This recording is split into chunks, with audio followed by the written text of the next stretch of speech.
देखिए, इश्क की बुनियाद तो बहरहाल किसी न किसी से इंस्पिरेशन से होती है।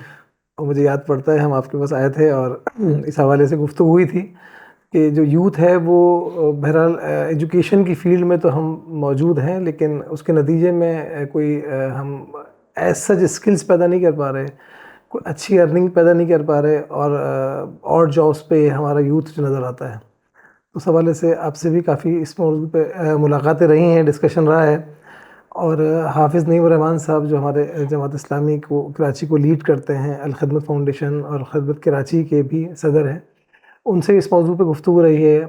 उनका बड़ा इनिशिएटिव रहा है कि यूथ जो है कराची की, जो फूड पांडा और बाइकिया और इस तरह और जॉब्स में नज़र आती है, इस वजह से कि उनके पास कोई वे आउट नहीं है। आपके नॉलेज में है कि जॉब्स यहाँ पर गवर्नमेंट सतह पे नहीं है, और प्राइवेट सेक्टर में जॉब्स हैं वो बहुत ज़्यादा इस अंदाज़ की नहीं है जिसमें कोई बहुत अच्छी अर्निंग हो और अपने मसाइल को हल कर सके। और जो एजुकेशन है उसमें आपको नज़र आता है कि जनरली कुछ अर्से पहले बिज़नेस एडमिनिस्ट्रेशन का एक बहुत बड़ा चर्चा था कि जी लोग बीबी और एमबी कर लें, लेकिन उसमें अंदर भी हज़ारों लोगों ने जब ये काम कर लिया और उसके बाद बाहर आए तो इंडस्ट्रीज़ नज़र नहीं आई उनको, ऐसे जॉब्स नज़र नहीं आई। तो वे आउट क्या बने?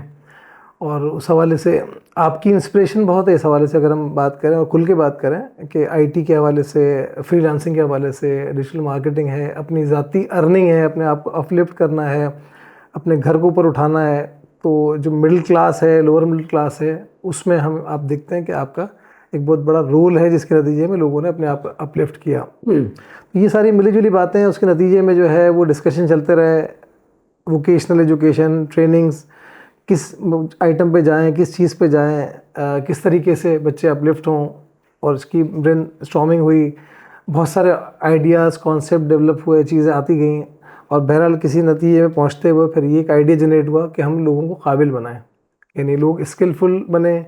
एजुकेशन में तो लोग मौजूद हैं, एजुकेटेड भी हैं, लेकिन काबिल उस अंदाज से नहीं है कि प्रोडक्टिव नहीं है। मतलब अगर हम बात करें, एक बच्चा जो है बीकॉम करता है, बीबीए करता है, वही 20-25 हज़ार रुपये की जॉब के चक्कर में नज़र आता है, और फिर किसी मरहले पे जाके बहुत अरसा गुजारने के बाद कुछ जाके कुछ मुनासिब सैलरी पे जाता है। लेकिन आईटी एक ऐसा शोबा है जो हम अपने पड़ोसी मुल्क से भी देखते हैं, बल्कि पड़ोसी मुल्क से तो मैंने भी बड़ी इंस्पिरेशन ली कि जब हमने आईटी एक्सपोर्ट उनकी समझने की कोशिश की, तो लास्ट ईयर के फिगर्स मैंने देखे तो $225 बिलियन की उनकी आईटी एक्सपोर्ट है। करंट ईयर देखा 2023 का, 125 बिलियन डॉलर नज़र आई। पाकिस्तान का जो इस वक्त लोन है, कर्ज़ा है, जिसकी वजह से हम ज़लील व ख्वार हैं इस वक्त पूरी दुनिया में, वो $100 बिलियन भी नहीं है। इसका मतलब ये है कि अगर आईटी की एक्सपोर्ट से जो है वो इंडिया जो है कहाँ से कहाँ निकल गया, और आज हम शायद उसको दुनिया की चौथी पाँचवीं बड़ी इकोनॉमी की बात करते हैं।